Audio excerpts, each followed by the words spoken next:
체중 감량을 몇 킬로그램이나 하신 건가요? 아, 곤란한 질문이긴 한데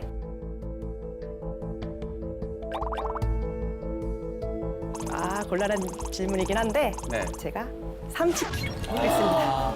30kg 했습니다. 30kg? 부럽다. 지금은 다들 믿기지 않으실 거예요. 그래서 네. 제가 증거 사진 하나 가져와 봤어요.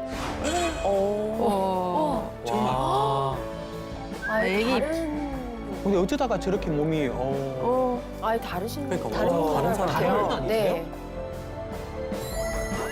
저게 몇 년 전 사진이에요? 코로나 있을 때쯤 뭐 아, 3, 4년. 아니 근데 이 정도면 도대체 어떻게 살을 빼신 건지 너무 궁금하거든요. 아니 그보다 왜 저렇게 살이 체중이 불어나신 건지 그것도 굉장히 궁금합니다. 제가 아이가 넷인데요. 약 10년 동안 출산과 육아만 반복하다 보니까 애들 챙기기가 너무 어렵더라고요.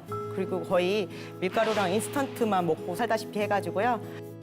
만성 소화불량이랑 복통으로 인해서 수면 부족도 있고요. 우울증세까지 찾아올 정도로 되게 아이고. 힘들었어요. 당시에 혹시 어떤 특별하게 힘든 부분들이 있었을까요? 제가 아이들이 많다 보니까 특히 막내가 되게 귀엽거든요. 그 아이가 엄마가 너무 뚱뚱해서 창피하다고 유치원 오지 말래요. 아이고. 그래서 각오를 다짐을 했죠.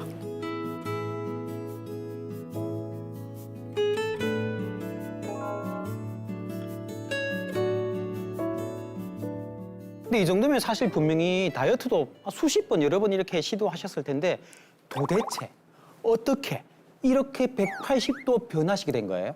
제가 수많은 다이어트를 많이 해봤어요. 근데 다시 요요가 찾아오고 살을 찌면 또 살을 빼면 또 요요가 오고 그러더라고요. 그때 지인한테 카무트 효소라는 추천을 받아가지고요.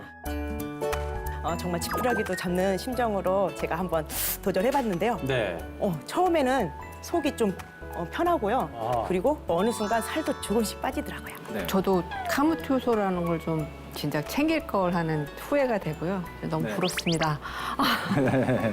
맞습니다. 역시 우리 스페셜 요원의 히든 카드가 바로 카무트 효소였습니다. 정말 이 카무트 효소의 위력 정말 대단하다 이렇게 느껴지는데 그래도 저희가 이 제대로 된 검증을 좀 해봐야 되지 않겠습니까? 김문호 탐정님, 이 카무트 효소 대체 일반 효소랑 뭐가 다른 걸까요?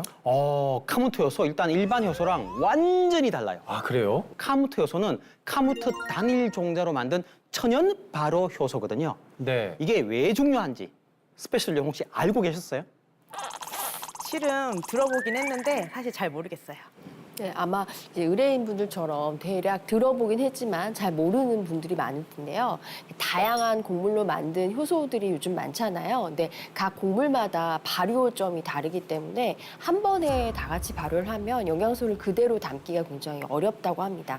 그런데 카무트 효소는 오직 카무트 하나만을 사용한 데다가 한국인들에게 친숙한 메주에 있는 황국균, 네. 김치 유산균, 네. 청국장의 바실러스 균으로만 발효를 해서 영양소를 좀 가장 천연에 가깝게 지킬 수가 있는 거죠. 야 너무 좋습니다. 메주, 김치, 우리가 좋아하는 청국장.